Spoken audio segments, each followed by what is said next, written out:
Good morning, everyone, and welcome to IGTV. This is Joe Kincannon, and with me this morning on the InfoGuard editorial is William H. Murray. And Bill, you've got a very interesting topic this morning. The terrorists have won. Go ahead, take it off. The terrorists won. I know that's not a popular position, and this is not a popular time to take it. I expect to take some flack for saying it. I identify with the little boy that pointed out the naked emperor. But the emperor was not a danger, and the little boy had no obligation to say anything. Indulge me, because I think this is important. I've had the principle of proportionality on the list to talk about for a while, but something always trumped it. This weekend has elevated it. Terrorism is defined as an attempt to effect political change through fear and intimidation, usually by attacking civilians, women and children. When an act of terror produces political change out of proportion to the act, by definition, the terrorists win.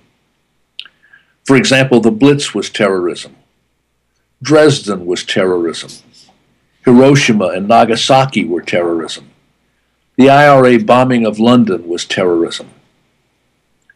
9/11, as terrible as it was, barely ranks with these.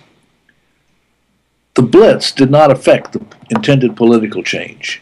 It did not turn the British people against the war. Dresden did not achieve the capitulation of Nazi Germany. The terrorists did not win. In response to 9/11, we have fought two major wars at a cost of more than 100,000 lives, $1 trillion, and our reputation as a moderate and moderating influence in the world.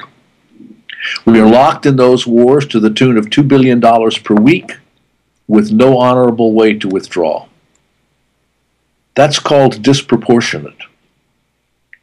To that extent, the terrorists won. We have betrayed our own principles. We have engaged in torture, imprisoned people without charge or trial, and spied on our own citizens. We have denied habeas corpus, public trials, a jury of one's peers, and surrendered the common law principle of innocent until proven guilty. That is called disproportionate. To that extent, the terrorists won.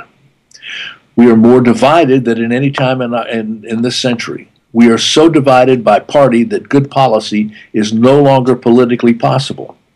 We are divided by region, religion, and origin. The terrorists would delight. We now spend $8 billion a year on TSA. Of all the bad things that can happen when one gets on an airplane, TSA addresses only the least of them. That is called disproportionate. The terrorists win. We have created a huge, expensive, expansive, and secret bureaucracy. There are 1,000 of them for every identifiable terrorist in the world. They have built themselves a headquarters second only to the Pentagon. We did not even notice. Speaking of the emperor's suit, no politician has the courage to question this budget.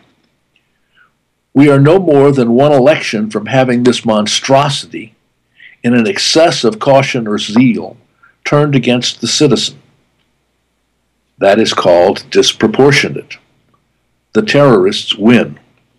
As I write this, CNN is reporting 3 stories. One is about the catastrophic flooding of the Susquehanna River, a river that is awesome even when it is not in flood.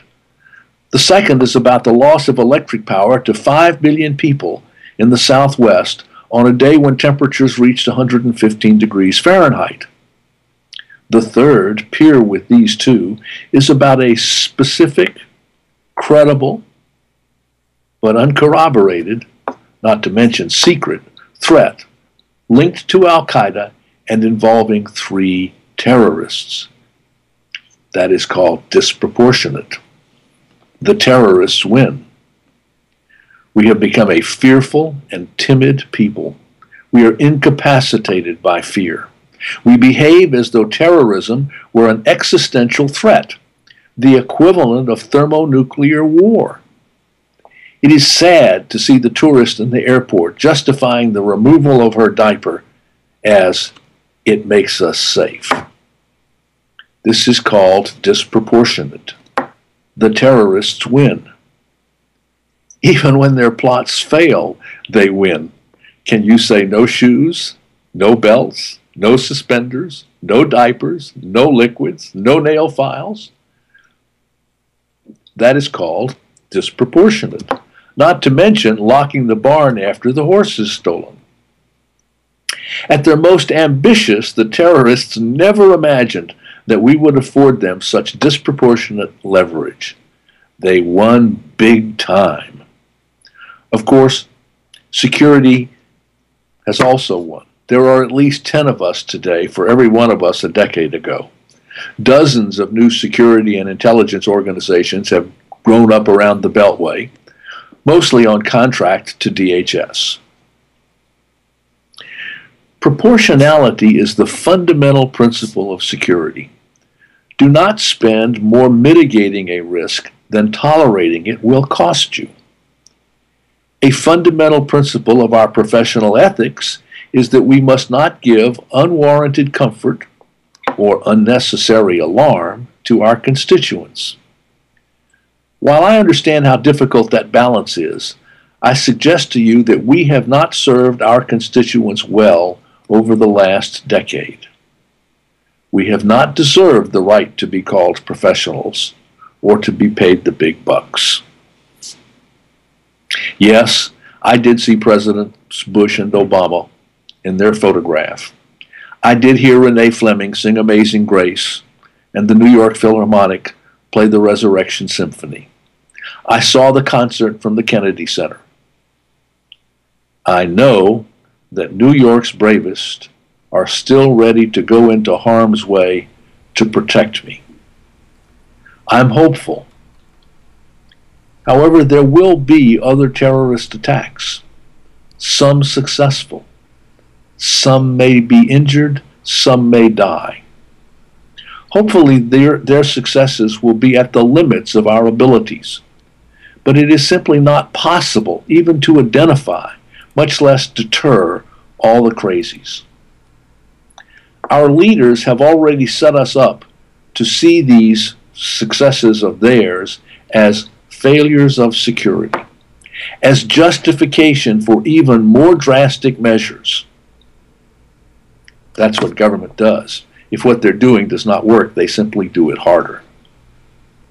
It is our professional responsibility to ensure that America sees these attacks as the inevitable price of freedom, as the price of our values, as the price of greatness. Then we will be professionals and deserve the big bucks. Next week we'll have a less somber subject. Well, thank you, Bill. We certainly appreciate it.